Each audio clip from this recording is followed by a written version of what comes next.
all the pomp and ceremony and the grandeur of a state visit. There's going to be the state banquet that's going to be hosted at the White House. That's going to happen on Thursday. But before that, first he comes here to New York City, to the Big Apple. He will be leading the Yoga Day celebrations at the UN headquarters, which is on the Upper East Side, the iconic UN headquarters building at 6 a.m. New York time. Prime Minister Modi, along with diplomats, including the UNGA President, the United Nations Security Council Secretary General, all of them will be part of the Yoga Day celebrations. That's going to happen on Wednesday, 6 a.m. local time here in New York City.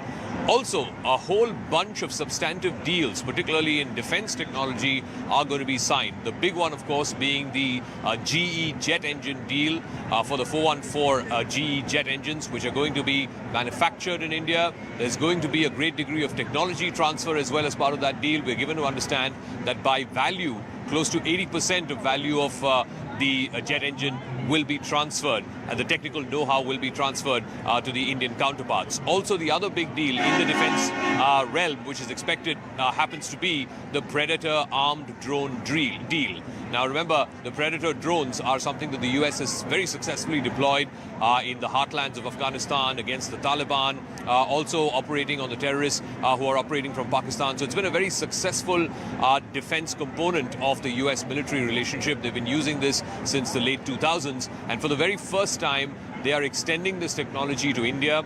We are given to understand that all three services, the Army, Navy and the Air Force, had expressed interest in buying some numbers of the Predator armed drones. We don't know the exact number or the value of this deal. That will likely be revealed through the course of this week. But I think it's going to be substantive that for the first time, an unmanned aerial vehicle deal of this nature is being signed between the United States and India. And of course, the commercial partnership will also be extended. There are a whole bunch of CEOs that the Prime Minister will be meeting, both here in New York as well as, of course, in Washington, D.C. He will also be taking part in a U.S. IPF event as well. So it's going to be a packed itinerary for the Prime Minister over the next 3 days, both here in New York as well as in Washington, D.C. It's a big week for Indian diplomacy as Prime Minister Narendra Modi comes for his first ever state visit to the United States. Join me, Zaka Jacob, as I'll be live both from here, New York City, as well as Washington, D.C., as we discuss the defense deals that are likely to be signed, the Indo-US strategic cooperation, the growing threat of China, and of course, the long shadow of the Russia-Ukraine war. All that and more, all through this week. Special broadcasts from America here on CNN News 18.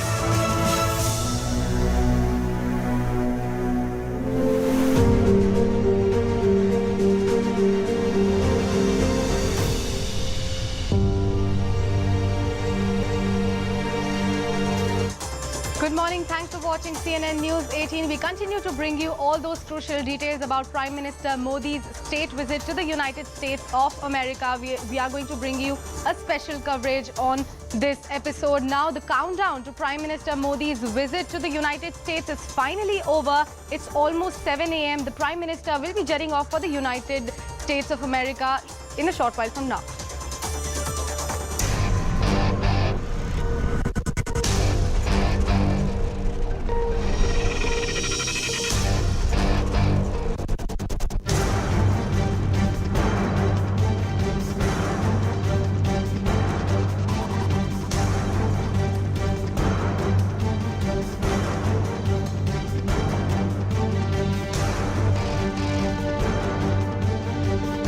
Shared values between the two countries are so significant. Shared values like democracy, rule of law, a market economy. American citizens who are of Indian descent, they have continued to contribute to the improved relations between the United States and India.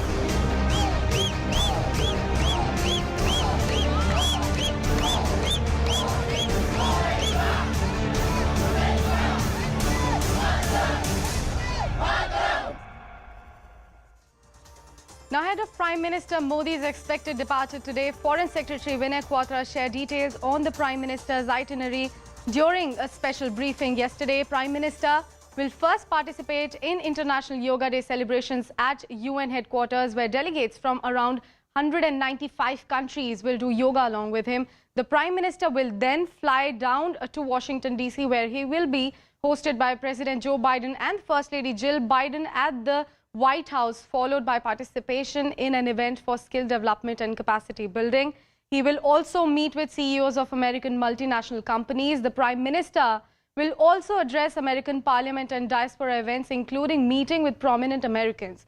In this three-day visit, major defense deals are also expected to be inked between the two nations. Now, CNN News 18's managing editor Zaka Jacob brings you ground reports from New York.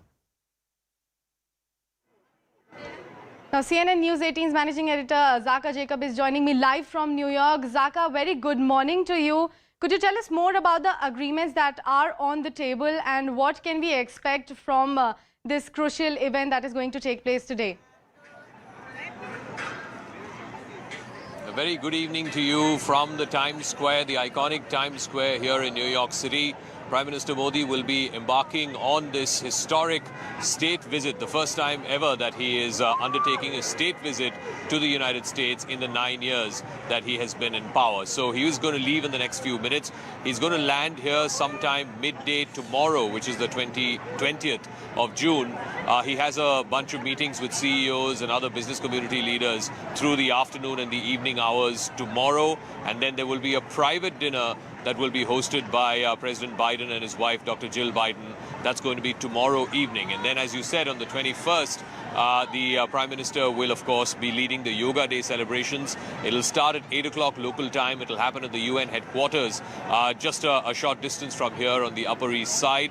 He'll be joined by the current UNGA President as well as the United Nations Secretary General. The Prime Minister will be here till about 11 a.m. or so on that day, which is Wednesday, the 21st, after which he heads for Washington. In Washington, the main day, of course, is the day of the state dinner. There will be a ceremonial reception, the pomp and ceremony and the grandeur of the state band. The military bands will be performing. Of course, there will be a 21-gun salute as well for the Prime Minister. That's going to happen on the morning of Thursday, which is the 22nd. And in the afternoon of that day, Prime Minister Modi will address the joint sessions of the United States Congress. He will be speaking to both members of the U.S. Senate, the U.S. Senators, as well as members of the House of Representatives. This is the second time that Prime Minister Modi will be addressing a joint session of the U.S. Congress. Remember, in 2015, he had addressed a joint session. He now becomes only the second major world leader of a democratic nation to address the U.S. Congress twice. The other person being Benjamin Netanyahu of Israel. So clearly he's moving into elite company with that address, which happens Thursday evening. And then Thursday night is the big state banquet. We are told, and we heard this from Joe Biden as well at the G7 meeting, on the sidelines of which the Prime Minister and Joe Biden met, where he said that Prime Minister Modi is a bit of a rock star. There's an almost unending sort of queue of requests for people who want to attend that state dinner. Remember, the record so far for any state dinner has been for Emmanuel Macron, and I believe that that figure of the attendees or the invitees for that state dinner was about 350 or so. I'm given to understand that this one might exceed 500. We'll know on Thursday evening when that state dinner takes place. But while this visit is going to be high on pomp and ceremony and symbolism, there's also going to be a lot of substance. Like you said some time back, there's going to be at least a couple of major defense deals. One we know is going to be the General Electric 414 jet engines, which will be manufactured in India. And one of the critical components of this is going to be technology transfer. We are given to understand from top Government of India sources that by value, about 80% of the value of these jet engines, the technical know-how, the transfer of technology will happen between the American side and the Indian side. And then, of course, there is the Predator armed drone deal. The Predator is the choice go-to weapon, unmanned aerial vehicle that the United States has been using since 2008-9. They've used it extensively in Afghanistan, in Pakistan, in Syria, and other places where increasingly where the cost of war because of the human toll is becoming much higher. Now you have unmanned aerial vehicles becoming the go-to weapon of choice. So India, again, we're given to understand that all three services, the Army, Air Force and Navy, all three of them had their own requisite number of Predator drones that they wanted. Finally, we know that the deal will get signed during this visit. How many Predators will be ordered, which of the services will get how many, and what will be the total value of that deal we are yet to know. But it looks like this is going to be yet another significant defense milestone that will come up in this visit. Zaka, Prime Minister Modi is perhaps the third world leader that has been invited by the Biden administration for the US official state visit. We, of course, remember the classic American Pie incident also. Could you tell us more about this visit as well? So the state visit is the highest level diplomatic. It's kind of an honor that the US president and his wife throw to a visiting head of government or head of state. Remember, Prime Minister Modi has been to the US since he became Prime Minister at least 6 times. But those were official visits, diplomatic visits. So the last time he was here in 2021, that was to attend the Quad Summit. So it was a bilateral that happened on the sidelines of a summit. Whereas this one is a standalone state visit. A state visit, like I said, entails a lot of pomp and ceremony. There is, of course, a 21-gun salute that happens on the morning of the 22nd, where Prime Minister Modi will be given the ceremonial welcome by the Marine Guard here. And then, of course, in the evening, there's going to be the state banquet, which will be hosted by the US President and the First Lady. Of course, you can expect like a 20-course meal. There will be the choicest of menu that will be sourced from both the best of American culinary tastes and, of course, Indian culinary tastes. So that is the official state banquet that will happen Thursday evening, Thursday night. And then, of course, like I said, this is going to be hugely high on pomp and ceremony and symbolism. And with that, there will be substantive deals that will be signed, because President Biden and Prime Minister Modi will get to interact with each other on at least 3 occasions, we are given to understand, over the next 3 days, including the state dinner, the private dinner that the Bidens are hosting, and of course there's going to be diplomatic engagements as well. Remember, on Friday, Vice President Kamala Harris and Secretary of State Antony Blinken will be hosting a lunch for Prime Minister. So it's going to be a series of high-level diplomatic engagements at a time when, you know, there are very, very big challenges, not just for India or for the United States, but for the global community. You see the Russia-Ukraine war, it's well into, you know, a year plus now, and there doesn't seem to be any end in sight. Ukraine has been talking about this summer offensive. Some reckon they've already launched their summer offensive. But how may that turn the wheels of this war? That we are yet to know. Also, we have the looming threat of China. India has had its own problems with China since Galwan, which was in June of 2020. There was obviously a unilateral bid to try and change the status quo, which the Chinese have done. India has pushed back, as a result of which there is now this eyeball-to-eyeball confrontation that we have seen for the better part of the last 3 years. So what may give there? And of course, there is the larger question of, if there were to be some kind of a military, escalation of events between China and the United States over Taiwan, then what does India do? Can India afford to sit that out? Or will India have to necessarily get involved in that war if things were to come to that, taking the side of course, Taiwan and the United States? So these are big, large, geostrategic issues that the two principals, that is President Biden and Prime Minister Modi, will be discussing. But I think the overall trajectory of the India-US relationship is one that is positive. It's immensely beneficial to both sides. There is a great deal of shared economic success and, of course, geopolitical interests that converge as well. So all of that will be in full play over the next 3 days here in the US. But Zaka, I would request you to please hold on. That was Zaka Jacob bringing us live details from the ground, from the New York. CNN News 18's. Okay, we have some breaking news coming in about Prime Minister Modi's tweet. It's coming straight from him that Prime Minister Modi has now tweeted about his visit to the United States. Now, Prime Minister has tweeted leaving for USA, where I will attend programs in New York City and Washington, D.C. These programs include Yoga Day celebrations at the UN headquarters. So this is the tweet coming himself from Prime Minister, that he has talked about his upcoming visit to the US. He will be jetting off to the United States for that official state meeting. He has tweeted out, as and I quote, that leaving for USA, where I will attend programs in New York City and Washington, D.C. These programs include Yoga Day celebrations at the UN headquarters. Now, CNN News 18's Aman Sharma continues to be with me on the broadcast. Aman, what do you think these agreements and sort of deals are going to impact? How are they going to impact the India and US relationship moving forward and also globally?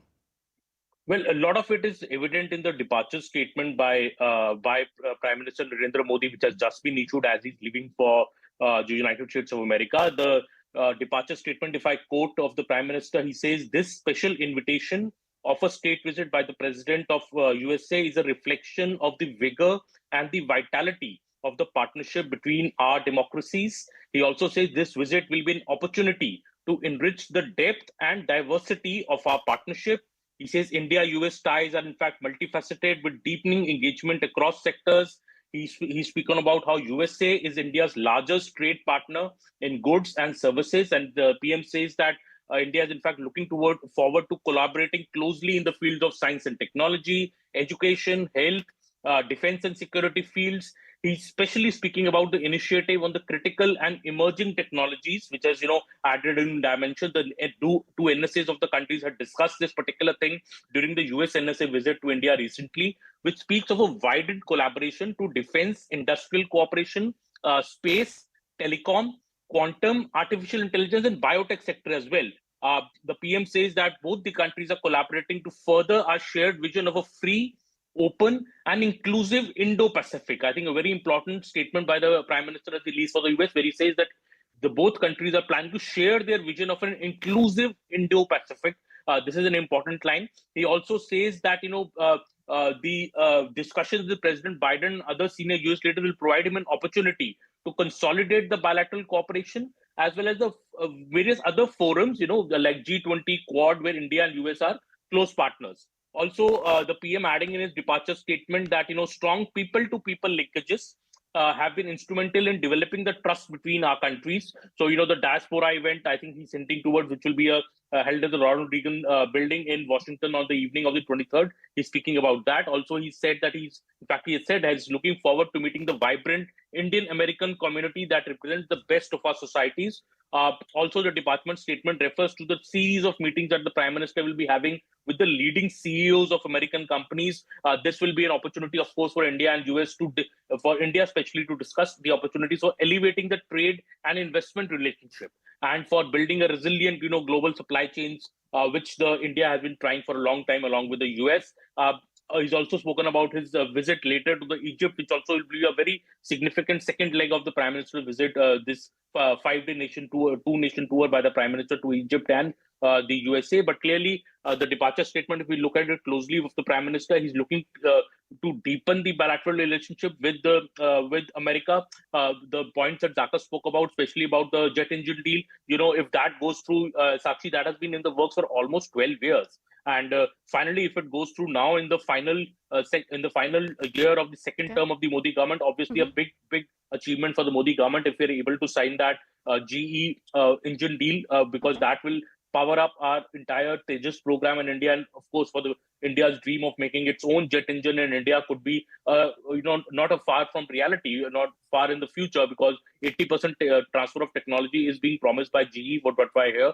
Also, the Predator drone deal, another major deal which is expected to be signed in this trip between both the countries. These two deals, plus the larger cooperation on trade and investment and bilateral relations, I think is very important. And at a time when there's a Russia-Ukraine war, and India at time has been questioned that why are you not taking one side or the other, India has maintained a very fine balance on the issue of the Russia-Ukraine war. I think this trip by the PM, and especially if you read his departure statement, I think sets the agenda very, very clear for the upcoming visit. And the PM is leaving in the next few minutes, and how the 2-leg visit to New York, as a lot of statement I think will be made by the PM on the global stage during this visit, leading the International Yoga Day celebrations at the UN Secretariat in the lawns of the UN Secretariat.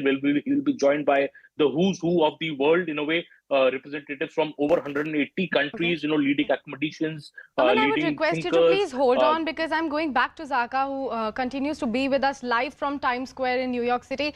Zaka, since you are there on the ground, could you tell us more about if you managed to talk to the Indian diaspora there, and what are the preparations on the ground, and what can be expected from that International Yoga Day celebrations from the ground as well?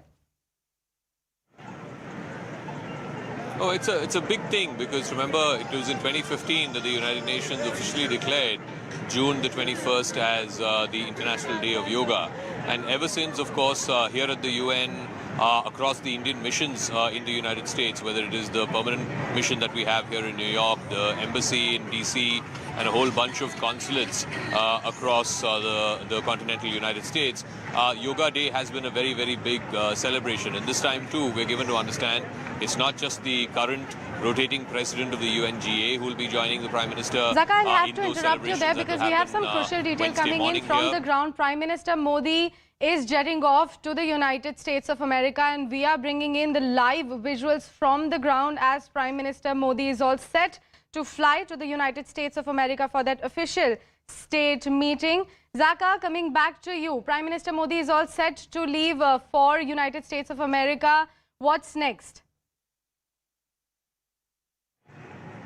You can see those pictures that are coming in from the Palam technical area of the Delhi airport, where he will now embark on this flight. It's a 15-16 hour direct flight from Delhi to New York. He should land sometime midday tomorrow is what we are told, after which there is a bunch of meetings with CEOs who are based out of New York.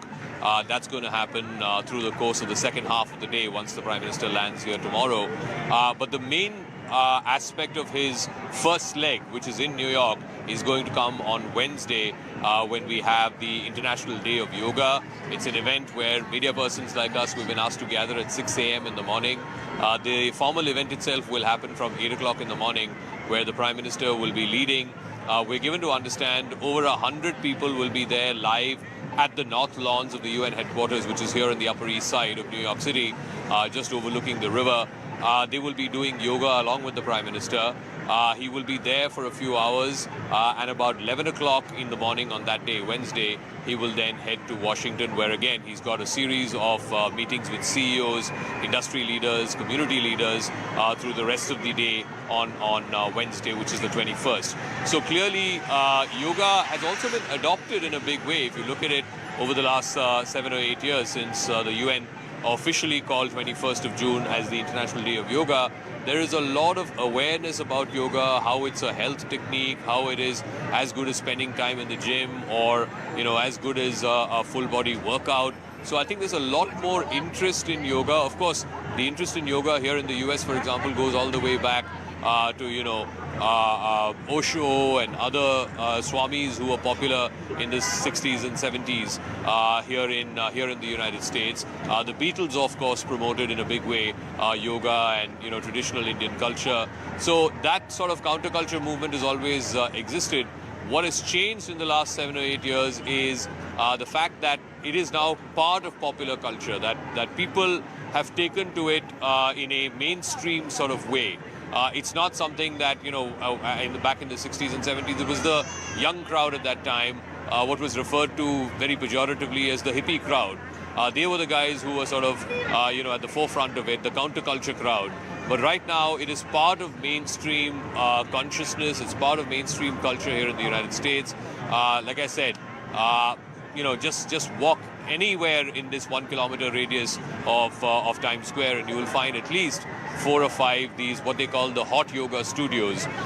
So there are these innovations also that have been added to traditional Indian yoga to meet the demands of American society and American consumers. So I think yoga has become a big part of American culture and its health and fitness routine and regime over the last 7 or 8 years. But that, like I said, is the symbolism part of this visit. The larger thing, of course, is going to be the substantive part, which is the defense deals, the critical technologies deals, other business deals that will be signed during the course of this visit. And of course, the general direction of this relationship being that India and the United States are natural partners, they are strategic partners, and they need to further sort of take their strategic partnership to the next level, not least because there is the very, very clear and present danger of China. And of course, in the more immediate term, there is the fallout of the Russia-Ukraine war as well, which is affecting everyone in the world. So I think, there's going to be very, very busy and hectic bilateral engagements over the next 3 days. And also, mind you, this will in many ways set the tone for India's hosting of the G20 summit. That's going to happen in early September. And as divided as the world is right now between Russia and China on the one side and the US and its European partners on the other, it is important for India to be able to bring all sides together and have a successful G20 event conducted on Indian soil come early September. So for that, to get the US to pull its weight in this global committee of nations is also very important. Remember, there's a lot of eyes on whether there will be a joint statement, a joint communique at the end of the G20 summit because of sharp differences over the Russia-Ukraine war. It will be a Herculean task, but I wouldn't be surprised at all if India manages to pull off a joint communique. Yes, it did not happen during the foreign ministers' meeting that happened back in March, but there seems to be a feeling that India might be able to thrash out with Russia and China a language that they are comfortable with vis-a-vis the Russia-Ukraine war, and a language that, frankly, the US and its allies are also comfortable with. So a lot to talk about over the next 3 days.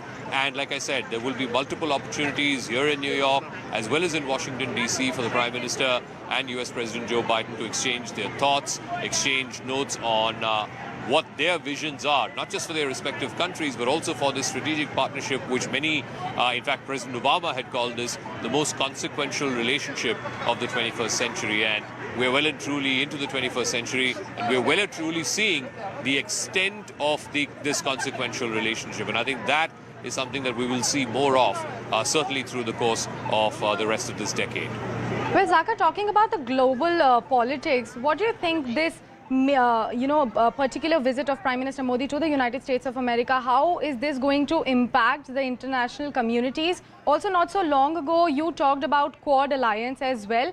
What do you think this meet is going to impact the trajectory of the Quad Alliance as well?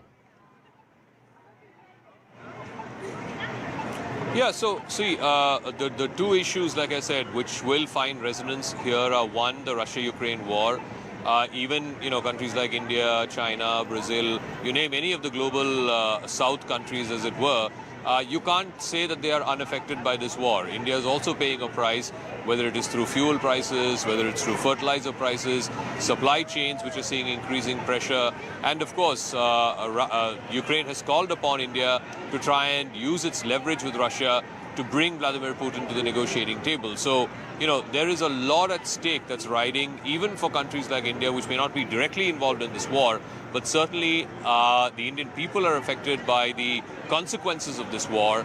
And the longer it continues and the bleaker some kind of solution appears to be on the anvil, I think there will be more pressure on the so-called neutral countries, India included in that, to try and put pressure on Vladimir Putin to see reason and to stop this war. Look, let's be very clear. Tomorrow, if Putin decides I'm going to withdraw my troops, this war ends.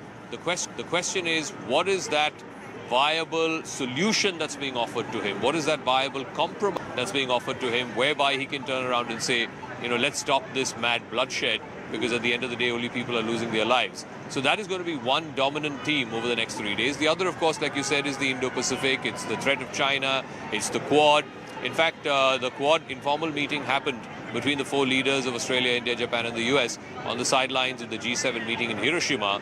In fact, I was given to understand, in fact, this was stated earlier, that President Biden will travel to Australia for the in-person Quad summit, but because of the debt ceiling negotiations that were happening between the Republicans and the Democrats at that time, and it hadn't reached any kind of conclusion, President Biden chose to cut short his trip to Japan and come back to the US. But before he did that, they had a truncated meeting of the Quad leaders, of the leaders of Australia, Japan, US and India, and once again reiterated the need for free, open and inclusive channels in the sea lanes, particularly in the Pacific, particularly in Asia Pacific, because China has been sort of adopting bullying tactics, not just with India, but more so with smaller countries, Indonesia, Vietnam, even Japan, which is militarily far more powerful than any of these other countries I mentioned. China has had frequent run-ins. And of course on Taiwan, the level of the rhetoric is escalated to such a high level that one wonders, what will the climb down look like? Remember, Antony Blinken, the US Secretary of State, was just in Beijing even as we speak. I think he's just concluded his visit to Beijing. And the sense that one is getting from the US here, at least the US side, is that they want a softening of the ties with China. They see this window between now and maybe, the early part of next year before the US presidential cycle kicks off in full earnest. They see this limited window of 6 to 8 months or so as the period to find a thaw with China. Whether or not this leads to a thaw with China, we don't know. But if it does, then what may that necessarily mean with India's own set of problems with China? Remember, like I said, since April of 2020, since the unilateral attempt by China to change the status quo, things have not been normal. So India will have to find a way to bring the situation back to normal. And China will also have to sort of meet India halfway in that endeavor. So far, we've not seen any evidence of China trying to meet India halfway in trying to resolve the problems that were started by China post-April, May of 2020. So all of these issues will dominate the conversation as Prime Minister Modi and President Biden meet here. We've got those pictures of Prime Minister embarking on that Air India One flight from New Delhi to New York. It's a 16-hour flight, and he's going to land sometime post-noon or around noon New York time tomorrow. And I can tell you, it's going to be an electric reception both at the airport as well as at the hotel where the media delegation, where the official delegation is staying. Well, Zaka, I would request you to hold on because now it's time for a short commercial break. Don't go anywhere as we'll bring you all the crucial details about Prime Minister Modi's official state visit to the United States of America. We showed you that he has already taken off for the United States of America. Stay tuned with us as we'll bring you more on the other side.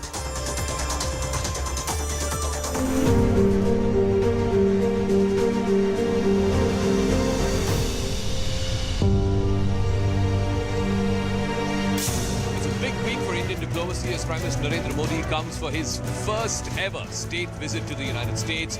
Join me, Zaka Jacob, as I'll be live both from here, New York City, as well as Washington, D.C., as we discuss the defense deals that are likely to be signed, the Indo-US strategic cooperation, the growing threat of China, and of course, the long shadow of the Russia-Ukraine war. All that and more, all through this week. Special broadcasts from America here on CNN News 18.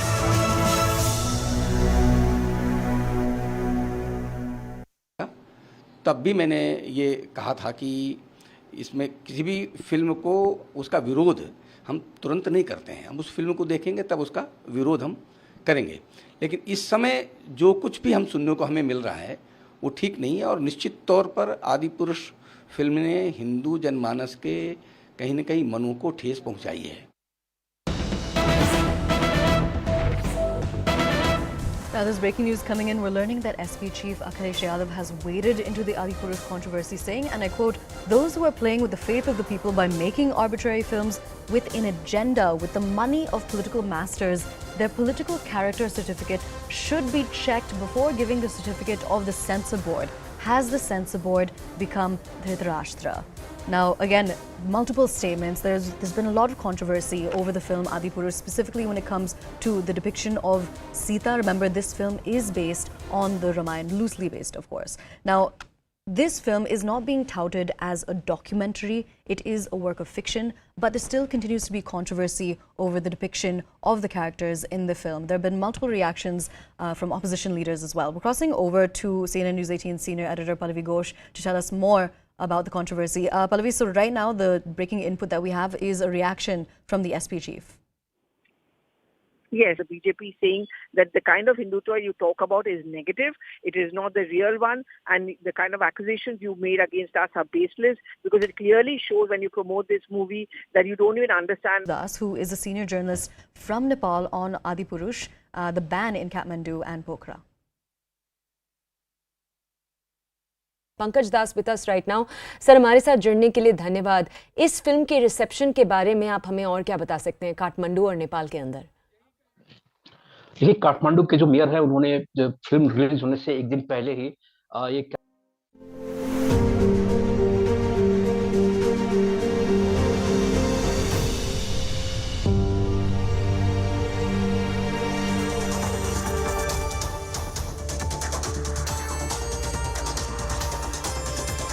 Welcome back and thanks for staying with CNN News 18. Thank you for joining this special coverage on Prime Minister Modi in America. As we told you before going for the short commercial break, that Prime Minister Modi has already taken off for the United States of America for that crucial official U.S. state visit, as the invitation was extended by the President Joe Biden and First Lady Jill Biden. Now, CNN News 18's Aman Sharma, change in plans. Now, CNN News 18's Abhishek Jha continues to be with us on the broadcast. Abhishek, we are learning here that Prime Minister Modi is going to Egypt post this 3-day visit to the United States. Could you please throw some light on that visit as well? Of course, Egypt happens to be one of the most prominent African countries, and India and Egypt have had a very traditional and ties for that runs to like millennia in the past. So this time around, when Prime Minister will be going, it will be coming just after Fatah el-Sisi, who happens to be the president of Egypt and who was also the chief guest at our Republic Day parade in earlier in January. So after that, this visit is coming. In fact, Prime Minister was scheduled to visit Egypt earlier also, but due to Corona, his visit had to be postponed several times. And then Egyptian President was invited as a chief guest at Republic Day Parade. And now Prime Minister Modi will be having a touchdown in Cairo, where he will be going to Al-Aqsa Mosque that is being renovated by Indian Bohra community. He'll having some meeting with the Indian Bohra community also, who have a very strong presence since the last 40-50 years in Egypt. Egypt's overall social structure. He will also be going to Heliopolis War Memorial, which is still houses or was a cremating site for World War heroes, where India had also contributed a lot. And then Prime Minister will be having a bilateral meeting with the Egyptian President. India is looking at Egypt for trade, commerce, and defense ties. Recently, we have seen Egypt receiving some of the grains from Indian side also in the wake of Russia-Ukraine crisis, when the world market was short of wheat and other grains supply. Then India came, forward, and India supplied to the various countries around the world essential commodities like wheat, and Egypt was also one of the getter of those supplies. And now when we see Egypt, when India talks about the global south, Egypt happens to be one of the prominent nations among the global south, and Prime Minister's visit to Egypt in that context is very important, because it will also open an outreach to the other Asian countries, other African countries, where India wants to make a very strong ties. Yes. Well, Abhishek, would request you to please hold on, because CNN News 18's Aman Sharma continues to be with us on the broadcast, and my next question is for him. Aman, time and again, America has sort of reiterated on the fact that India should participate in global, addressing global challenges more actively. How do you think this visit particularly is going to impact that sort of urge coming in from USA, and also the ties, the current ties between the US and India? Well, clearly, Sakshi, if you see the contours of this visit, it is very, very clear that, the US is also looking forward to lots from India on this visit, especially in the context of the Russia-Ukraine war. We have a G20 Leaders Summit coming up in the September 9th and 10th in New Delhi, where top world leaders will be here. So this visit, in a way, by the Prime Minister also lays the foundation for what the G20 Summit, Leaders Summit, will all be about. And the agenda of that could be said, as we know that there is this challenge of arriving at a consensus statement at the G20 Leaders Summit, because Russia and Ukraine have been pressing for their particular points of view to be reflected in that. So India has a challenge towards that. But I think the larger contour also, the Prime Minister, as we see in his departure statement, clearly saying that this visit is about enriching the depth and the diversity of the India-US partnership. I think the choice of these words is very interesting, and how that, already the PM says that it is India-US ties are already multifaceted. There is deepening engagement across various sectors. We all know that US is India's largest trade partner in goods and services. But there are many other fields, especially defense and tech, where India is looking at a lot more collaboration from the United States of America, especially the critical and emerging technologies, the CET, which was added into this relationship just recently, and both the NSAs, the US NSA when he was in India recently, and our National Security Advisor, Ajit Doval, had a detailed discussion, we believe, on this particular aspect, increasing the cooperation in not just defense industries, so the industries of defense, both sides speak and collaborate with each other, but also in key sectors where India is looking to expand, like space, like telecom, like quantum, like artificial intelligence, even biotech. So these India is looking towards US to collaborate further, on this, and the line that he's used, an open and inclusive Indo-Pacific. So clearly India pitching itself as the biggest in a way the South Asian power in this region, which is has an old relationship with the United States of America, and this honor that has been bestowed upon Mr. Modi by the United States of America in the form of the official state visit. Only the third world leader to be invited for a state visit by President Joe Biden, and only the second Indian Prime Minister to go on a state visit to the United States. I think all of this makes it a very interesting visit to look forward to. I think also interesting point in the statement, Sakshi, if you see about, he speaks about the UN Yoga Day function. We should remember that it was in 2014 on India's proposal, in fact on Narendra Modi's proposal, that United Nations recognized June 21 as the International Day of Yoga. So in a way, the wheel has come full circle, where India first proposed June 21 to become the International Day of Yoga in 2014. The UN, with a record vote of over 180 member nations, adopted this in 2014, and now tomorrow we'll have Prime Minister Narendra Modi at the in the lawns of the UN Secretariat, leading the Yoga Day celebrations himself, with the leading representatives from almost the entire every country of the world. Will quite be a momentous event. This also shows India's, I would say, India's spiritual power, India's soft power, that yoga has been adopted by the world since Mr. Modi gave it such a big push after becoming the Prime Minister. I think that is something that will be a big takeaway from this visit. Also, I think the big takeaway, obviously, the Biden's hosting a private dinner for Mr. Modi. This is separate from obviously the Big Bang state dinner. A private dinner for Mr. Modi is being hosted by the Bidens the moment after he lands in Washington, the day after.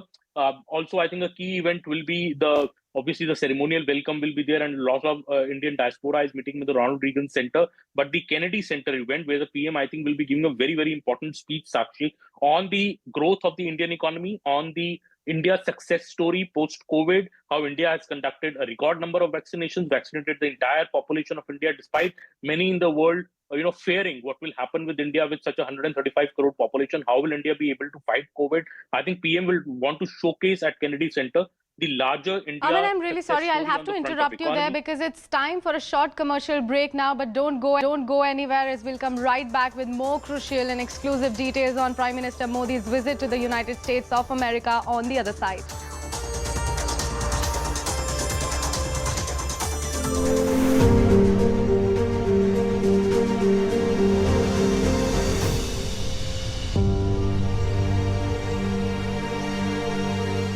Priyanka Chaturvedi has demanded that the BJP CMs who blessed the film should apologize to the nation. Remember, the movie thanks several BJP chief ministers for blessing the movie. And meanwhile, Hindu organizations have created a ruckus at the Capital Mall at Nalasopara in Maharashtra over the film. Hindu groups raised slogans inside of the cinema hall, as a result of which the show had to be cancelled midway. Apart from India, Adipurush is also drawing criticism in Nepal's Kathmandu, where the city's mayor has raised questions over the depiction of Sita and announced an all-out ban on the release of Hindi films in the city. And it's not just Kathmandu, but Pokhara has also banned all Indian films.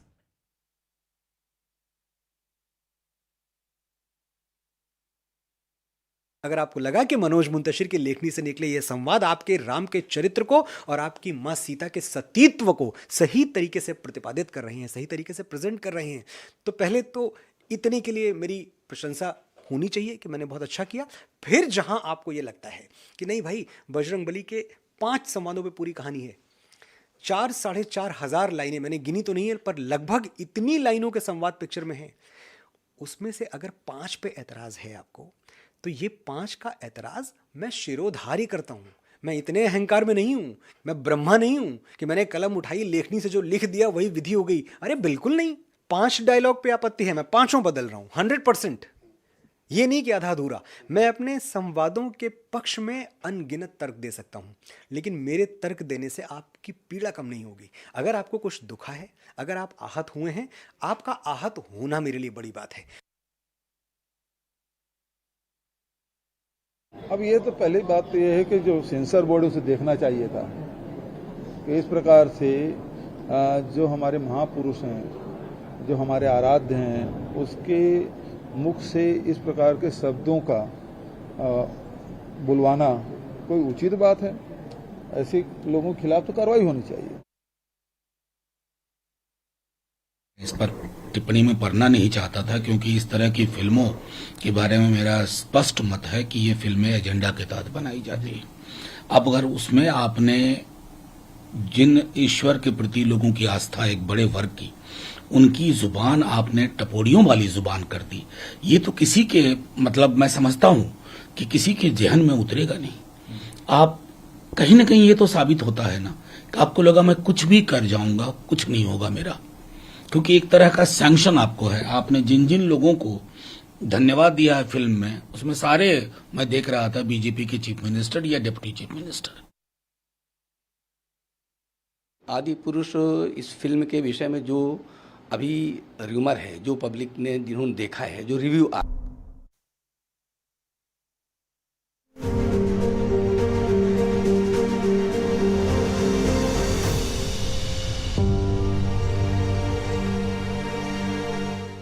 Welcome back and thanks for staying with us. Now we have some very important breaking news coming in about Prime Minister Modi's visit to the United States. Now CNN News 18 this is CNN News 18's exclusive that US security agencies are conscious about protesters in USA during Modi's visit. Now top intelligence sources have informed CNN News 18 that US security agencies are taking extra care about permissions to the protesters during Modi visit. They are taking extra care after San Francisco Indian consulate attack in March 2023. To give us more details on that, CNN News 18's Abhishek Jha is joining me on the broadcast. Abhishek, could you give us more details about these protests that we are talking about? Also, what happened in San Francisco Indian consulate attack in March 2023? So during the March protest in San Francisco, in fact, that was a series of attacks that was targeting Indian establishment on Indian embassies and high commission across the world. And during the same time, we had seen attack happening in London consulate, also in Australia. Also, there were a lot of Palestinian protesters and separatists, displaying their power. And in those times, only San Francisco consulate of India was also attacked.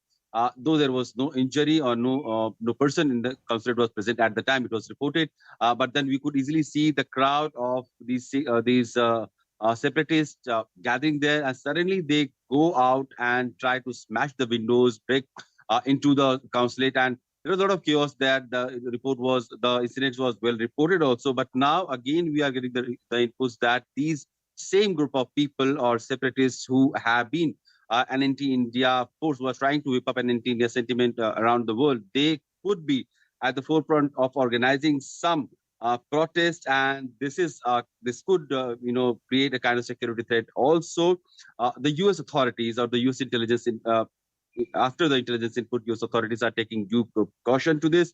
In fact, we had asked the same question to Foreign Secretary Vinay Quatra yesterday also, when he was briefing about the Prime Minister's upcoming visit to USA and Egypt, about the upcoming protests and how Indian agencies are going to deal with that, or whether this has been kept in mind while planning PM's visit. So they have said that all the precautions regarding the security of Prime Minister Modi is taken care of by at utmost secrecy, and for any imminent problem or any untoward incidences, the agencies are always prepared. So the upcoming incident that we are reporting, that there could be some instances of these separatist groups trying to create some scene or attack or create some physical dangers.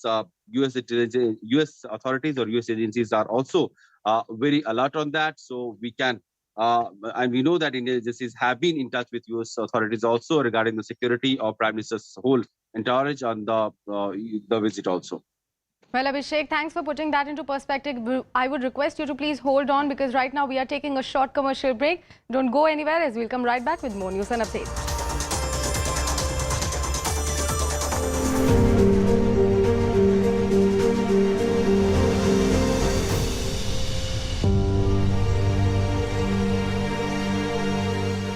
Dialogue है वो किसी और context में कहा गया है, इस तरह की कोई आपत्तिजनक बात नहीं, और सीता को खास टारगेट करके भी नहीं कहा गया है। लेकिन यहाँ पे एक अलग तरह का ही राष्ट्रवाद चलता है, भारत विरोधी राष्ट्रवाद जो है नेपाल में चलता है। तो इस वजह से फिल्म सेंसर बोर्ड जो नेपाल का है, उसने वो भारत शब्द को म्यूट करके यहाँ दिखाने के लिए परमिशन दे दिया था। The row over the Prabhas star film Adipurush continues to escalate after the film's dialogue writer Manoj Muntashir said that the dialogues will be revised. Now, the other faction of the Shiv Sena's MP, Priyanka Chaturvedi, has demanded that the BJP CMs who blessed the film should apologize to the nation. Remember, the movie thanks several BJP chief ministers for blessing the movie.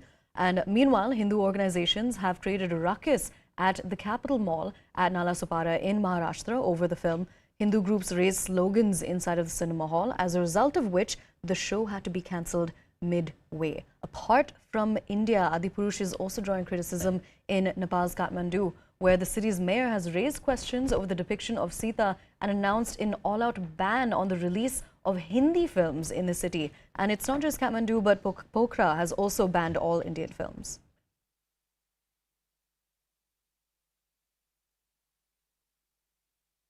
अगर आपको लगा कि मनोज मुंतशिर की लेखनी से निकले ये संवाद आपके राम के चरित्र को और आपकी मां सीता के सतीत्व को सही तरीके से प्रतिपादित कर रहे हैं, सही तरीके से प्रेजेंट कर रहे हैं, तो पहले तो इतने के लिए मेरी प्रशंसा होनी चाहिए कि मैंने बहुत अच्छा किया। फिर जहां आपको ये लगता है कि नहीं भाई, बजरंगबली के 5 संवादों पे पूरी कहानी है, 4-4.5 हजार लाइनें, मैंने गिनी तो नहीं है, पर लगभग इतनी लाइनों के संवाद पिक्चर में है, उसमें से अगर 5 पे ऐतराज है आपको, तो ये 5 का ऐतराज मैं शिरोधार्य करता हूं। मैं इतने अहंकार में नहीं हूं, मैं ब्रह्मा नहीं हूं कि मैंने कलम उठाई, लेखनी से जो लिख दिया वही विधि हो गई। अरे बिल्कुल नहीं, 5 डायलॉग पे आपत्ति है, मैं 5 बदल रहा हूं 100%। ये नहीं कि आधा अधूरा। मैं अपने संवादों के पक्ष में अनगिनत तर्क दे सकता हूं, लेकिन मेरे तर्क देने से आपकी पीड़ा कम नहीं होगी। अगर आपको कुछ दुखा है, अगर आप आहत हुए हैं, आपका आहत होना मेरे लिए बड़ी बात है। अब ये तो पहली बात तो ये है कि जो सेंसर बोर्ड उसे देखना चाहिए था कि इस प्रकार से जो हमारे महापुरुष हैं, जो हमारे आराध्य हैं, उसके मुख से इस प्रकार के शब्दों का बुलवाना कोई उचित बात है? ऐसे लोगों के खिलाफ तो कार्रवाई होनी चाहिए। इस पर टिप्पणी में पढ़ना नहीं चाहता था, क्योंकि इस तरह की फिल्मों के बारे में मेरा स्पष्ट मत है कि ये फिल्में एजेंडा के तहत बनाई जाती है। अब अगर उसमें आपने जिन ईश्वर के प्रति लोगों की आस्था, एक बड़े वर्ग की, उनकी जुबान आपने टपोरियों वाली जुबान कर दी, ये तो किसी के, मतलब मैं समझता हूं कि किसी की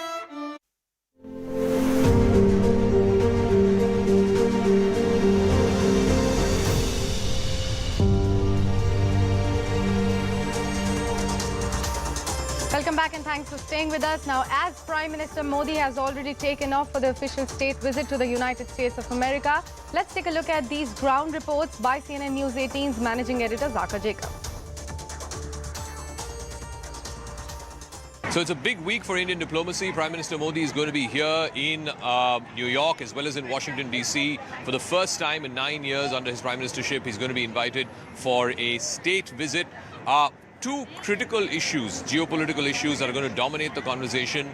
One, of course, the ongoing Russia-Ukraine war. Remember, the Ukrainian president has also reached out to India to play some kind of a mediator role to try and use its leverage, use its influence with President Putin and Russia to try and broker some kind of a ceasefire. That is definitely going to be a topic of conversation when Prime Minister Modi and US President Biden meet. And they will be meeting over multiple occasions through the course of this week. There is a private dinner that's going to happen Wednesday night. And then, of course, on Thursday night, there is the state banquet as well. He will also get a chance to interact with Vice President Kamala Harris and Secretary of State Antony Blinken. That's going to be over a working lunch on Friday. But the Russia-Ukraine war is a very, very big backdrop for this conversation. And also remember, India is hosting the big G20 summit in early September. So it's going to be something that is absolutely critical because the joint communique solely depends, or to a great extent depends, on all 20 countries being able to agree on the language and the texting of the joint communique. Remember last year in Bali in Indonesia, when that country hosted the G20, the negotiations went on for a number of hours, and finally at the nth hour they were able to negotiate a draft that was acceptable to all countries, including of course to Russia and to China. Whereas this year in the previous meetings that we have seen, whether it was the foreign ministers meeting that happened in Delhi back in March, or whether it was the finance ministers meeting that happened in Bangalore, the G20 leaders were not able to arrive at a consensus on the draft language, particularly vis-a-vis the Russia-Ukraine war. In fact, the External Affairs Minister said on 99% of the issues we had agreement, we had consensus.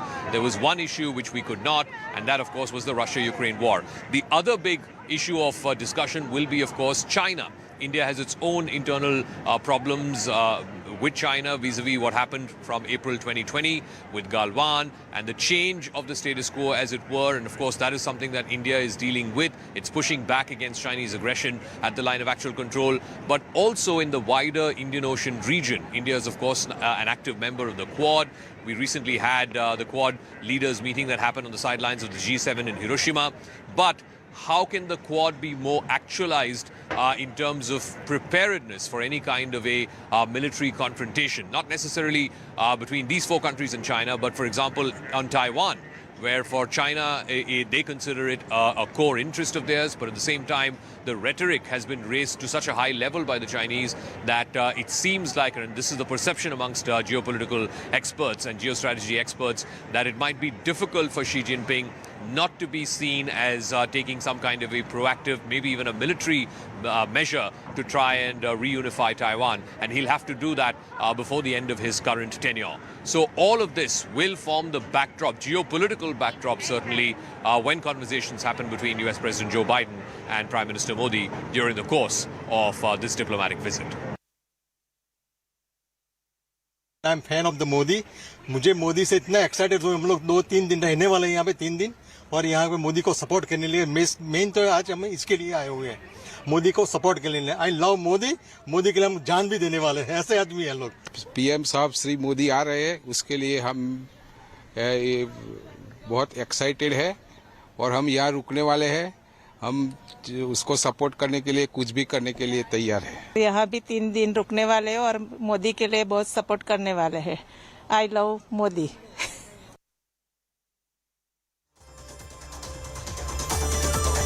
Well, that's all from me, but stay tuned with us as we'll bring you all the latest developments about Prime Minister Modi's visit to the United States of America and much more.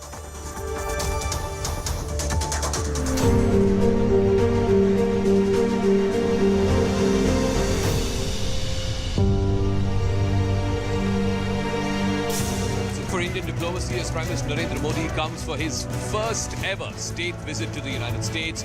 Join me, Zaka Jacob, as I'll be live both from here, New York City, as well as Washington, D.C., as we discuss the defense deals that are likely to be signed, the Indo-US strategic cooperation, the growing threat of China, and of course, the long shadow of the Russia-Ukraine war. All that and more, all through this week. Special broadcasts from America here on CNN News 18. Banned all Indian films.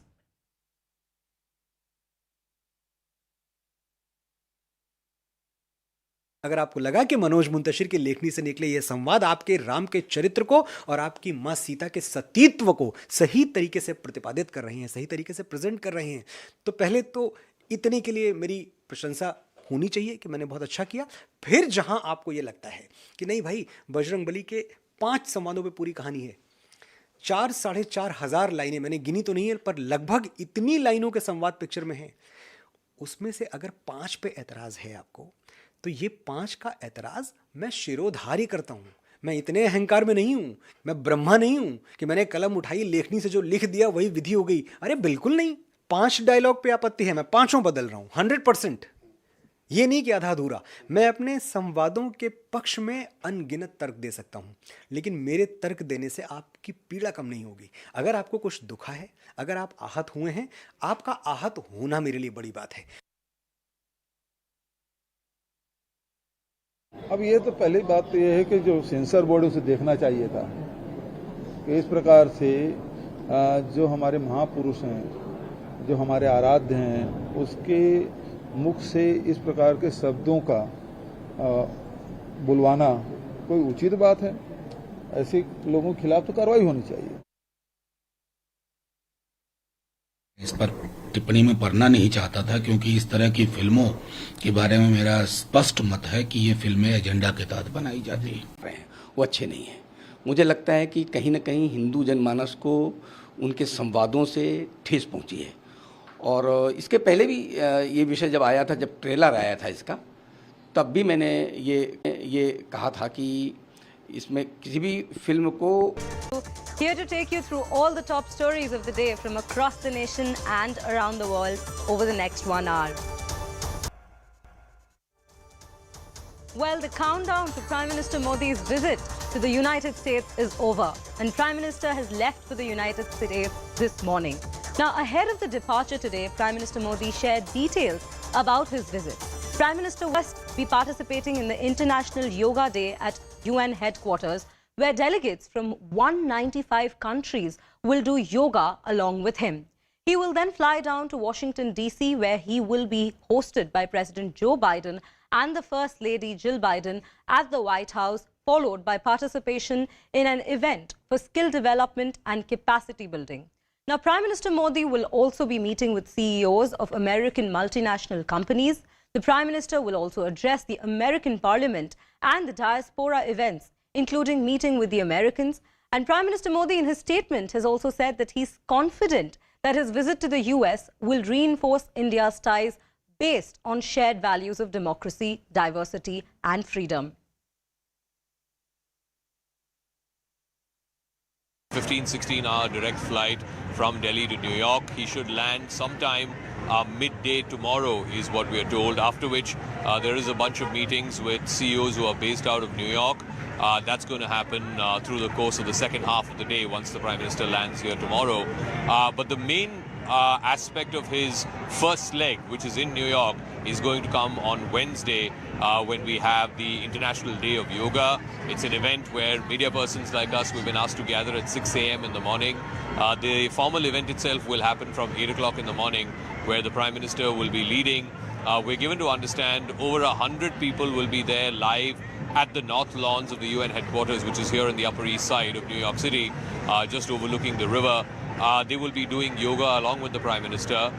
He will be there for a few hours, and about 11 o'clock in the morning on that day, Wednesday, he will then head to Washington, where again he's got a series of meetings with CEOs, industry leaders, community leaders through the rest of the day on Wednesday, which is the 21st.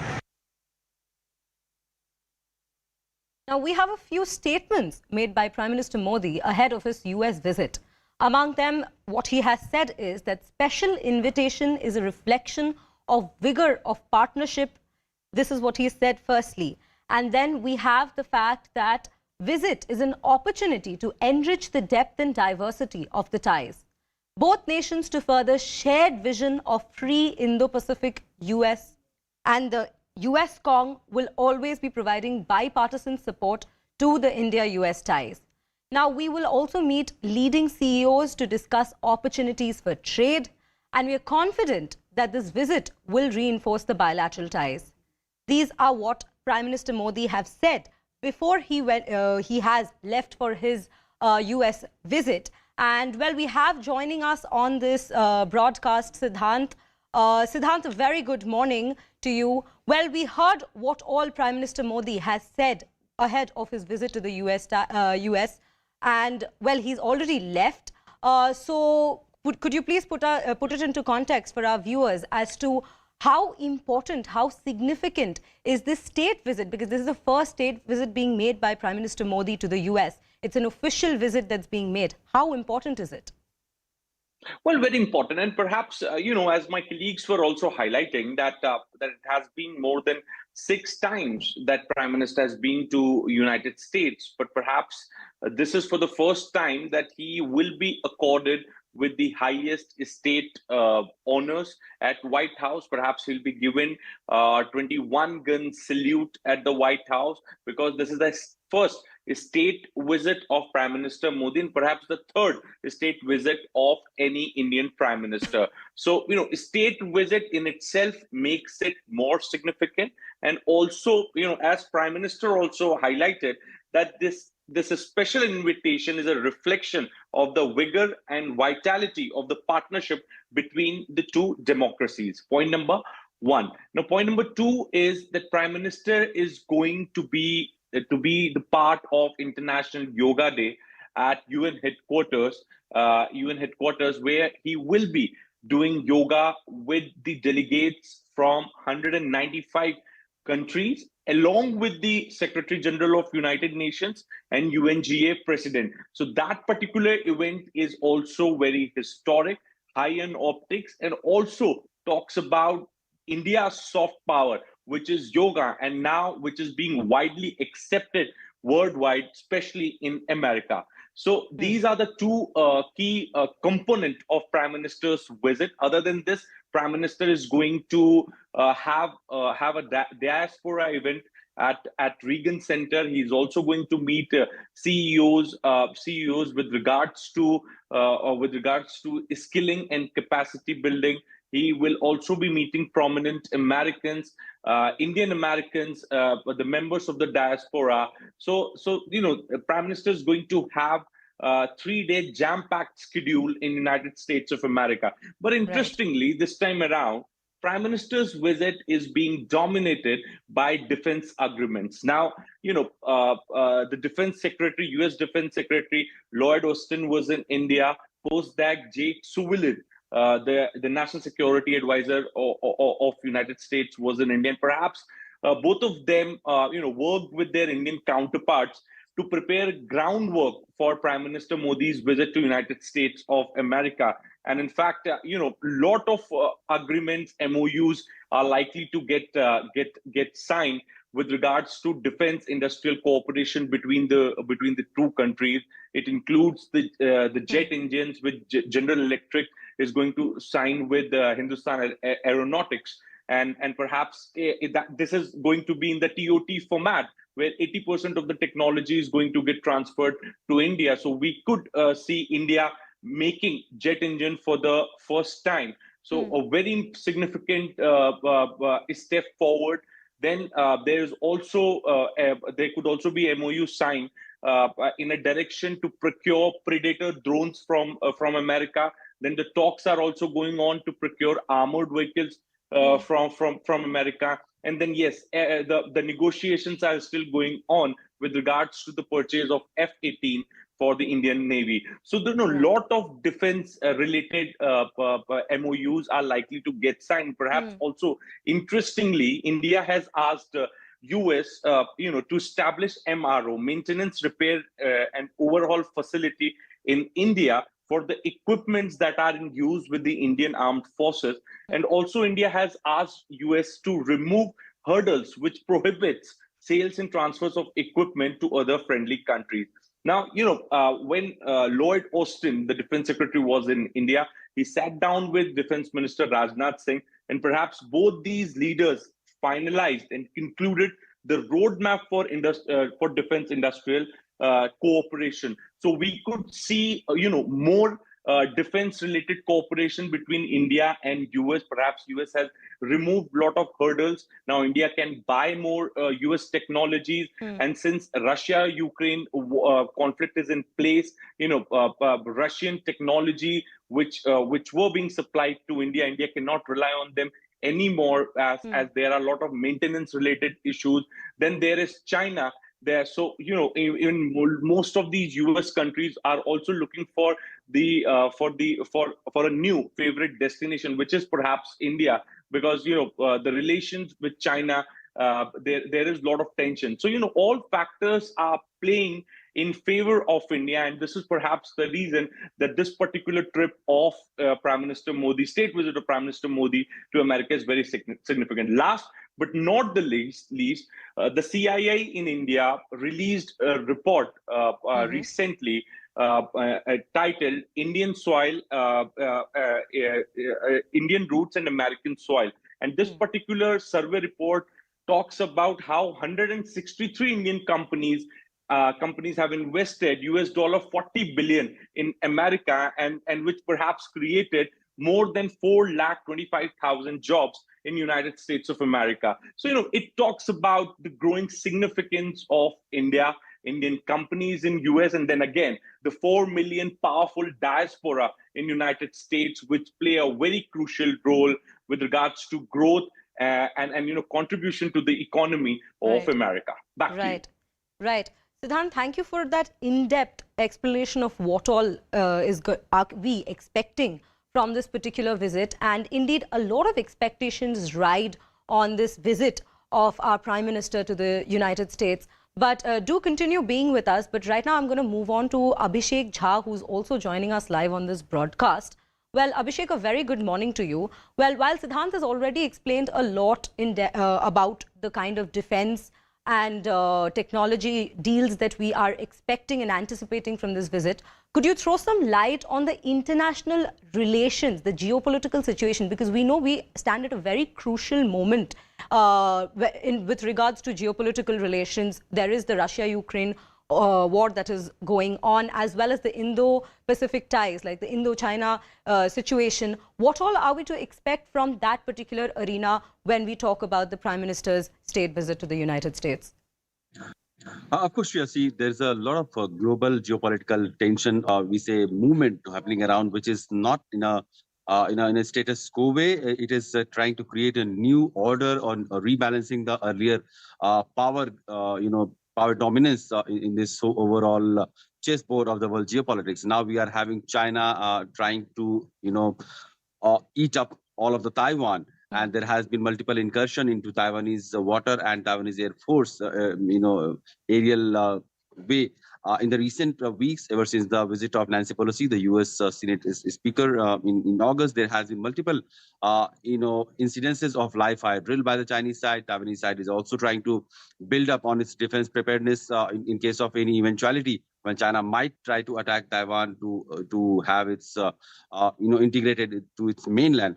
That is one tension. Of course, Ukraine-Russia war is another tension where now the West, after having fought alongside Ukraine for almost 1.5 years, there is a clear fatigue and exhaustion on the Western side about how much of money, how much of defense equipment, armament, and for how long they can sustain this pressure to supply to Ukraine, where Ukraine is at the forefront of this war, while Russia is on the other side. So clearly, and also at the same time, they are not getting the kind of support, the global support that they had expected. Interestingly, India, which happens to be one of the key partner of USA and the West into this region, has not condemned Russia as per their own wishes. And clearly, India has taken a very nuanced, very granular and very neutral view, which also serves India's interest in that region and does not just align with what West tries to dominate or tries to, coerce countries around the world to be a partner, to be an ally. So India has been an ally of West or USA on its own terms, not by the terms dictated by these countries. So this is a clearly a very strong diplomatic, posturing that India has created in the recent past over the geopolitical tension that we are seeing. You talked about the Indo-Pacific. Clearly, Indo-Pacific is one area where the war of dominance is going to have a very long-term bearing, because the one country or the one group of nations who rules Indo-Pacific is going to be the dominant power force in the world geopolitics for the longest time that is to come, because 65% of global population is in the Indo-Pacific region. About 60% of global, earth or land is in that region. 60% of the world GDP happens to be in that region, and about 50% of global trade passes through Indo-Pacific. So clearly, the one country which is trying to dominate that area is China, and USA and the other Western countries are clearly not very convinced why China should be the dominant player, and it clearly challenges their economic hegemony over the several decades that they have enjoyed on the world politics. So clearly, countering China is one of the angles why we see an increasing interest of West and USA coming together with India, collaborating with India. This partnership or trust that we are trying to talk about, India-US relationship, has also to do a lot with the urgency that they see that if not India, then who else could be a better and a strong partner in this area. Plus, India has a democratic setup. In the last 70 or 80 years of in Indian subcontinent, we hardly see any country which has survived so many ups and downs of politics and has continued to be a democratic country. In the neighborhood only, we see, if you talk about Pakistan, Afghanistan, Nepal, Sri Lanka, any country, we see a lot of upheaval that has clearly not let the overall democratic system complete or sustain for a very long time. India has been able to do that, and that is somehow a very close to what USA has been able to continue over the last more than 150 years, where it has remained one of the oldest democracy of modern times in the world. So these democratic values, the common challenges, the upcoming challenges coming from China, competition at the global economic area is something that is bringing India and USA very closer, and the kind of trust that they are going to impart with all the technologies and know-how and expertise in high-end technologies, in upcoming and emerging technologies in terms of quantum technologies, space, biotech, computer, and all other artificial intelligence. These are the testament that now USA considers India a very close partner. It wants to engage with India. It wants to create a scaled-up capacity, manufacturing capacity with India, which can continue to supply, which can create a global resilient supply chain as well. Right. Well, thank you for all those details, Abhishek, but do continue staying with us. But for now, well, this is a historic visit, like we have been emphasizing and re-emphasizing again and again. And for the same thing, we do have some reactions that are coming in. Let's have a look. I'm thrilled to welcome Prime Minister Modi for his historic visit to the United States. The U.S.-India relationship is extremely valuable and extremely important. Both of our countries share the common foundation of being vibrant democracies, firmly committed to holding democratic values and principles.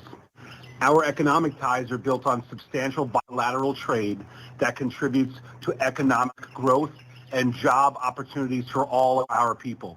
India is also a key partner in the Indo-Pacific, helping to ensure stability and security throughout the region.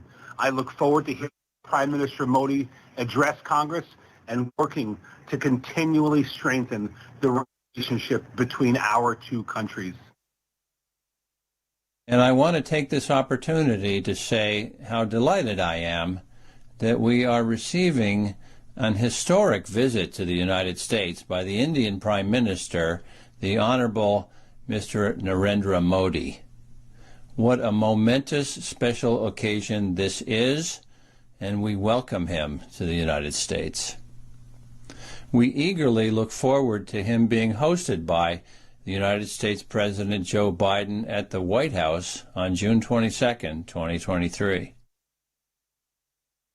I've met Prime Minister Modi a couple of months ago in New Delhi, and I had a deep impression after our meeting. A person with vision, a person with strategic thinking, person who has a very deep tradition, bringing with himself a very deep tradition of a nation, and a clear vision where the modern India should look like.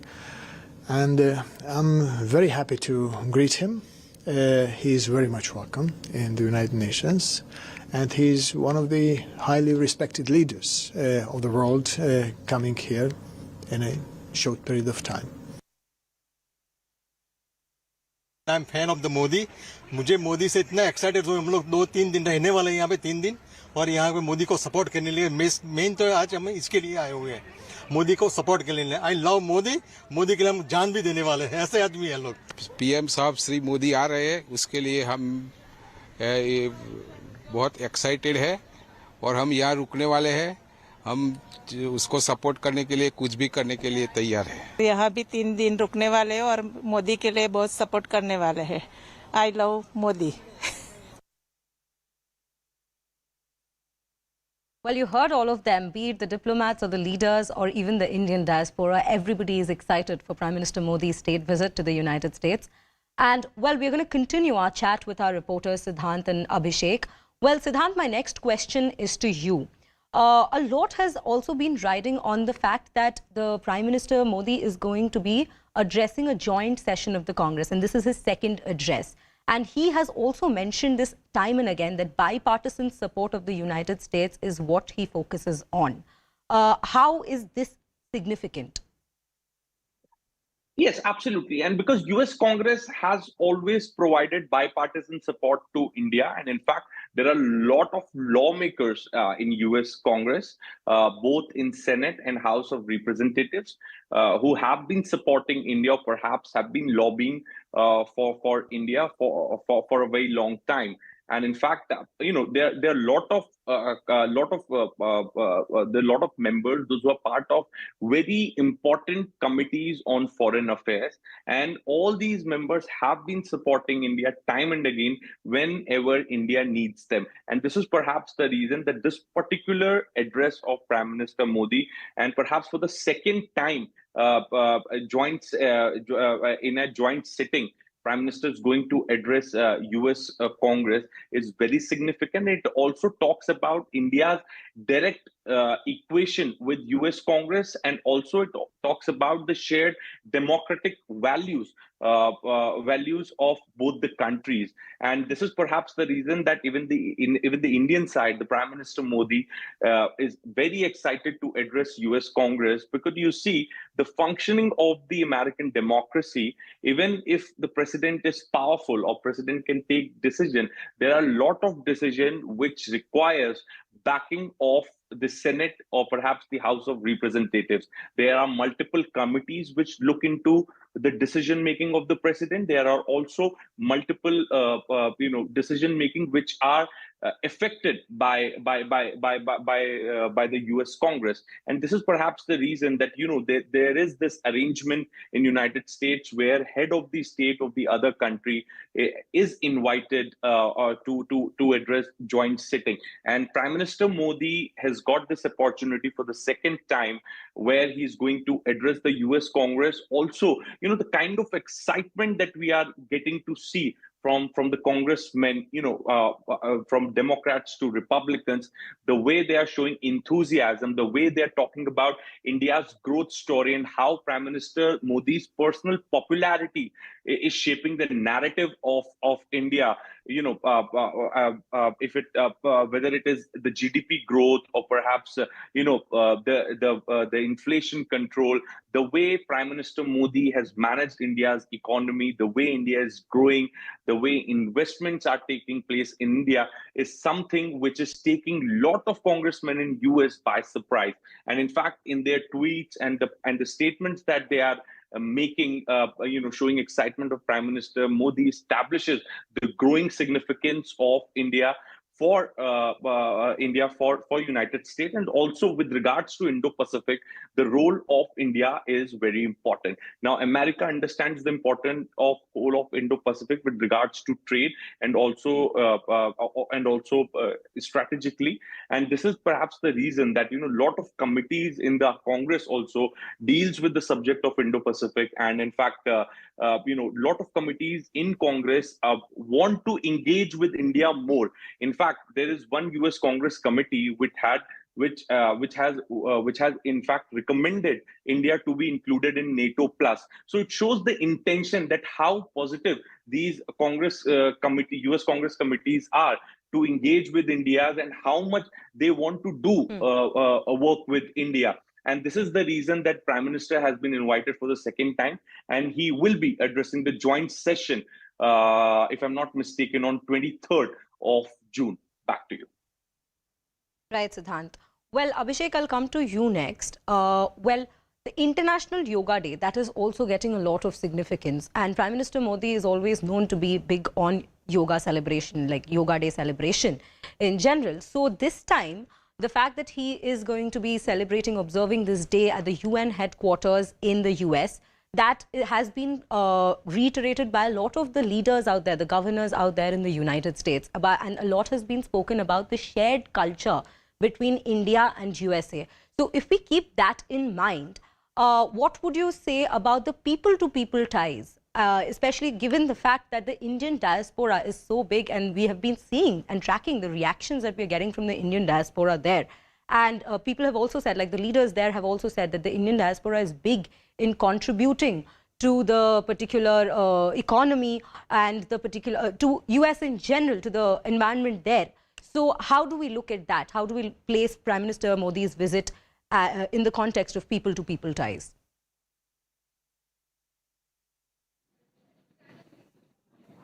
So clearly, yoga is a very soft power that India has been able to, claim once again because it was a traditional way of living life, a healthy life. And at the world stage, when now it will be the 9th International Yoga Day that is going to be celebrated at United Nations. And in fact, over the years now, how the technology and the tradition has come together in spreading the wealth and health and awareness about better lifestyle can be found easily because now the United Nations has also launched app, a yoga app in collaboration with India's Indian government that tells the world or the people who are interested in yoga how to practice it and how to teach it also, and how to create awareness about the healthy lifestyle.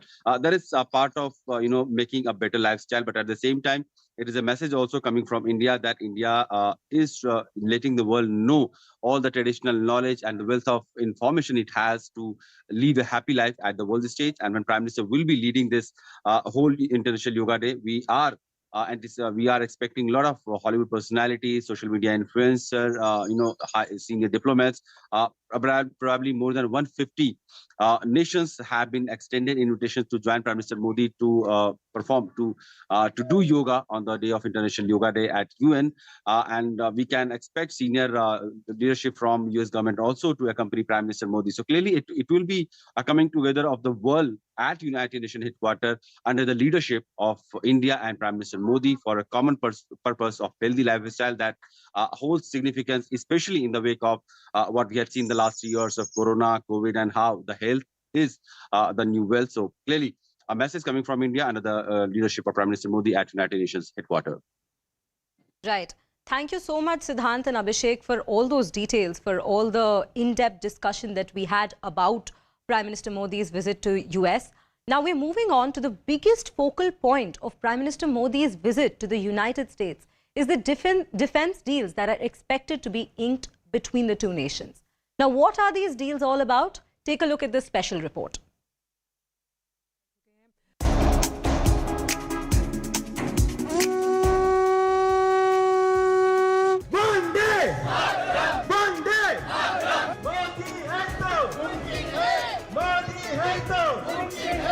Prime Minister Narendra Modi's visit to United States has garnered immense attention from around the world, signifying relations and cooperation between India and United States.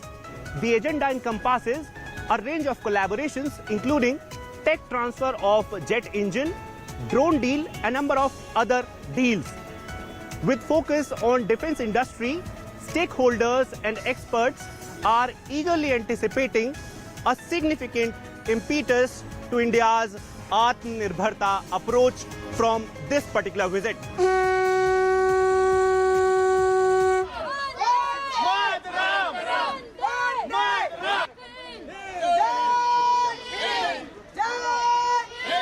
The countdown to PM Modi's first state visit to the United States has begun. Among the various aspects of his visit, the spotlight will fall on defense deals between the two nations. The next key component which will also be showcased prominently during the visit is the bilateral defense cooperation. It has been a critical pillar of our engagement, and within that, during this visit, we expect is the progress on defense industrial cooperation roadmap. The HAL-GE 414 jet engine deal is expected to boost the Tejas Mk2 production through technology transfer. Defense secretaries from both the nations met recently to finalize the deal. Meanwhile, the Predator drone deal is the biggest highlight, with 31 units being cleared by the Defense Acquisition Committee. Discussions on the upgrades of M777 howitzer and the Striker armored vehicle are also expected to take place. These will give a huge boost to India's surveillance, intelligence gathering and reconnaissance capability both in the Indian Ocean region from the Horn of Africa to the Indo-Pacific, and give a huge mega boost to India's potential and capability as far as China is concerned and the northern borders are concerned. Embracing their shared values of free and fair Indo-Pacific, countering China's aggression and fostering terrorism-free region, India and the United States are becoming major allies. With carefully crafted agenda and extraordinary responses from leaders in United States, this momentous occasion promises an unprecedented bond between these two nations that everyone is looking forward to. With camperson Vikas Rawat, this is Akash Sharma for CNN News 18. Now, one big area of cooperation that has emerged in recent times between India and the United States is in critical emerging technologies. You saw how a few months ago, Jake Sullivan, the US NSA, had come to India and they had agreed upon something called ISET, the Agreement on Critical Emerging Technologies. Sullivan was there last week as well, firming up a big deal under ISET to be announced when the Prime Minister is going to be here this week. In New York as well as Washington, D.C. Now, why this has emerged as such a critical area of cooperation is because ever since COVID happened and the world started realizing two factors. One, how much it was dependent on China for its supply chains, particularly when it comes to high-end electronics, smartphones, so on and so forth. And two, that more than 90% of the world's semiconductors were being manufactured by one company, the TSMC, the Taiwan Semiconductor Manufacturing Company.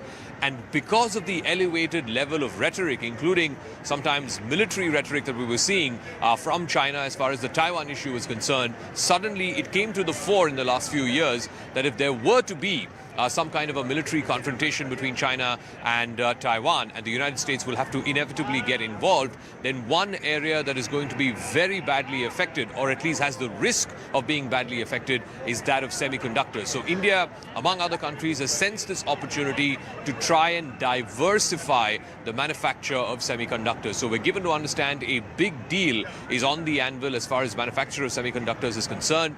It is, of course, in the interest of the United States as well as big European countries, even countries like Japan and South Korea, which are big electronics manufacturers, to try and reduce their dependence on Taiwan for semiconductors, both from a technology point of view and also, of course, from an import-export point of view. So clearly, this is going to be one of the critical areas of cooperation between India and the United States. Like I said, a big deal is expected to be announced when Prime Minister comes visiting this week here in the United States. But also going forward, as much as there is strategic cooperation, whether it's on the Indo-Pacific, whether it's the common threat of China, whether it is, of course, the fallout of the Russia-Ukraine war, all of those issues will be discussed as well.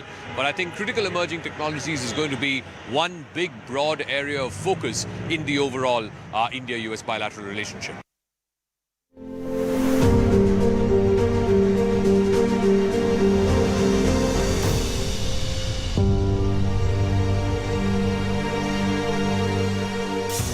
Big week for Indian diplomacy as Prime Minister Narendra Modi comes for his first ever state visit to the United States. Join me, Zaka Jacob, as I'll be live both from here, New York City, as well as Washington, D.C., as we discuss the defense deals that are likely to be signed, the Indo-US strategic cooperation, the growing threat of China, and of course, the long shadow of the Russia-Ukraine war. All that and more, all through this week. Special broadcasts from America here on CNN News 18. कर जाऊंगा, कुछ नहीं होगा मेरा, क्योंकि एक तरह का सैंक्शन आपको है। आपने जिन जिन लोगों को धन्यवाद दिया है फिल्म में, उसमें सारे मैं देख रहा था बीजेपी के चीफ मिनिस्टर या डिप्टी चीफ मिनिस्टर। आदि पुरुष इस फिल्म के विषय में जो अभी र्यूमर है, जो पब्लिक ने जिन्होंने देखा है, जो रिव्यू आ रहे हैं, वो अच्छे नहीं हैं। मुझे लगता है कि कहीं न कहीं हिंदू जनमानस को उनके संवादों से ठेस पहुंची है। और इसके पहले भी ये विषय जब आया था, जब ट्रेलर आया था इसका, तब भी मैंने ये कहा था कि इसमें किसी भी फिल्म को उसका विरोध हम तुरंत नहीं करते हैं। हम उस फिल्म को देखेंगे तब उसका विरोध हम करेंगे। लेकिन इस समय जो कुछ भी हम सुनने को हमें मिल रहा है वो ठीक नहीं है, और निश्चित तौर पर आदि पुरुष फिल्म ने हिंदू जनमानस के कहीं न कहीं मनों को ठेस पहुंचाई है। Now, there's breaking news coming in. We're learning that SP Chief Akhilesh Yadav has waded into the Adipurush controversy, saying, and I quote, "Those who are playing with the faith of the people by making arbitrary films with an agenda, with the money of political masters, their political character certificate should be checked before giving the certificate of the censor board. Has the censor board become Dhritarashtra?" Now, again, multiple statements. There's been a lot of controversy over the film Adipurush, specifically when it comes to the depiction of Sita. Remember, this film is based on the Ramayana, loosely based, of course. Now, this film is not being touted as a documentary. It is a work of fiction, but there still continues to be controversy over the depiction of the characters in the film. There have been multiple reactions from opposition leaders as well. We're crossing over to CNN News 18 senior editor Pallavi Ghosh to tell us more about the controversy. Pallavi, so right now the breaking input that we have is a reaction from the SP chief. Yes, and you know, Audrey, on this, just to give a very quick background, when it comes to the Hindutva issue, we've often found opposition parties to be on a bit of a back foot. I think this is in a year when we are going to expect the Ram Mandir to be inaugurated, which is going to be in January, early next year. Who is a senior journalist from Nepal on Adipurush, the ban in Kathmandu and Pokhara. Pankaj Das with us right now sir, हमारे साथ जुड़ने के लिए धन्यवाद। इस film के reception के बारे में आप हमें और क्या बता सकते हैं काठमांडू और नेपाल के अंदर? देखिए, काठमांडू के जो मेयर हैं, उन्होंने फिल्म रिलीज होने से एक दिन पहले ही ये कहा था कि यदि इस फिल्म का जो डायलॉग है जिसमें ये कहा गया है कि किसी भी भारत की बेटी के साथ इस तरह का व्यवहार न करे, इस तरह का एक डायलॉग है उसमें, इनका कहना है कि सीता जो जानकी का रोल है, वो जानकी सीता माता को दिखाया गया है और उनका जन्म जनकपुर में हुआ था। वो जनकपुर की थी और जनकपुर नेपाल का हिस्सा है, इसलिए उसको भारत की बेटी कैसे कहा गया है, तो इस वजह से यहाँ पे विरोध हो रहा है। हालांकि फिल्म में जो वो डायलॉग है वो किसी और कंटेक्स्ट में कहा गया है, इस तरह की कोई आपत्तिजनक बात नहीं और सीता को खास टारगेट करके भी नहीं कहा गया है, लेकिन यहाँ पे एक अलग तरह का ही राष्ट्रवाद चलता है।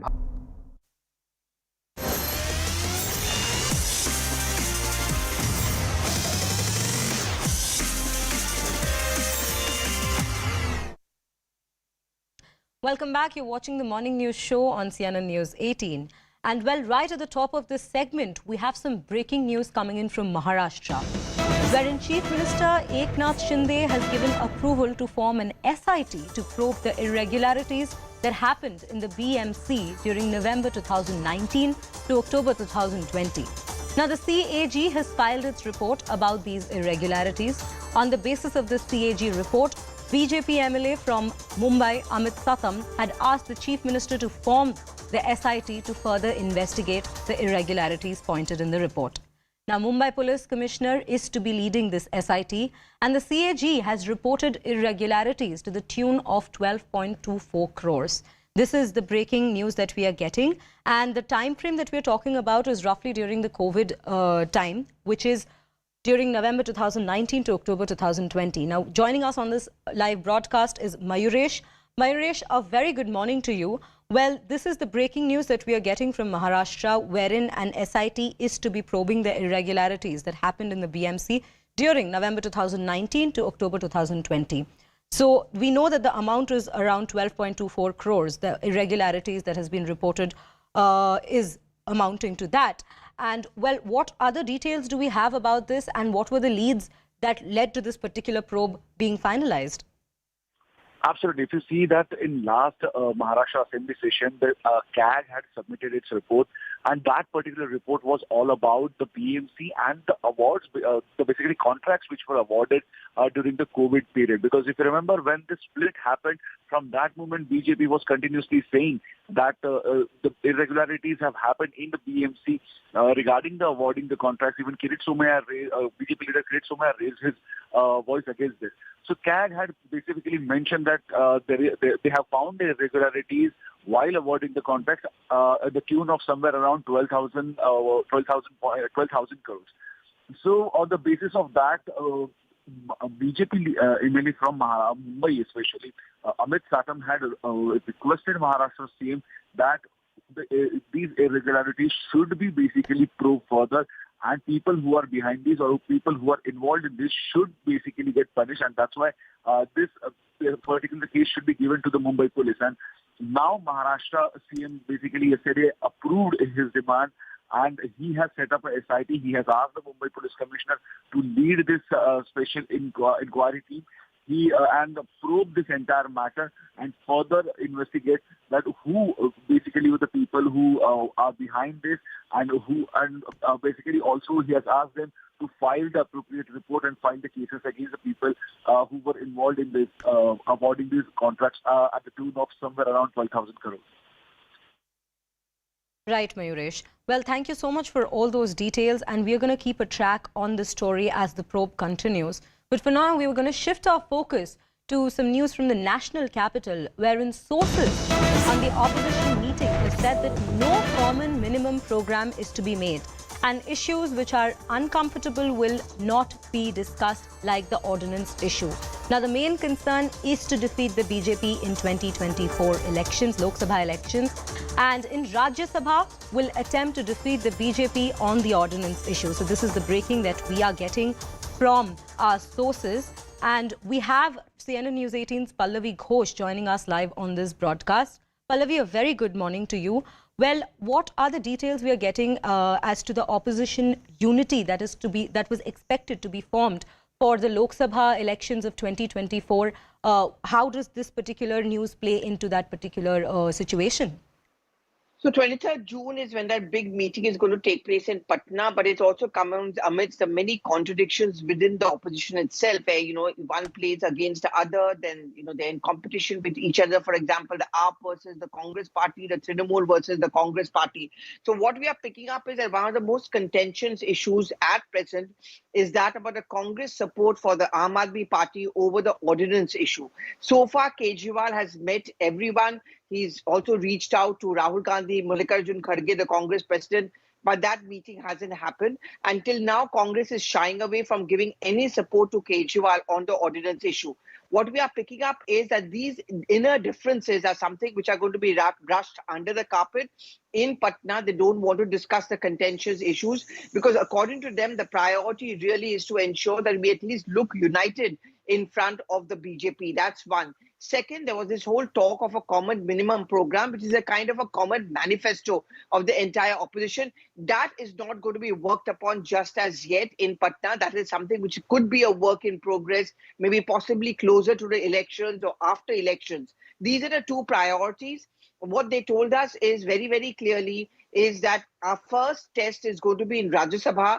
We're going to try and ensure that his ordinance is defeated there. If it works there, then it is, of course, going to show that opposition unity is very much a possibility. Right, Pallavi. Well, thank you so much for all those details regarding the situation. 23rd June is the date we are looking forward to, even though contention still seems to be existing amongst the opposition parties and them.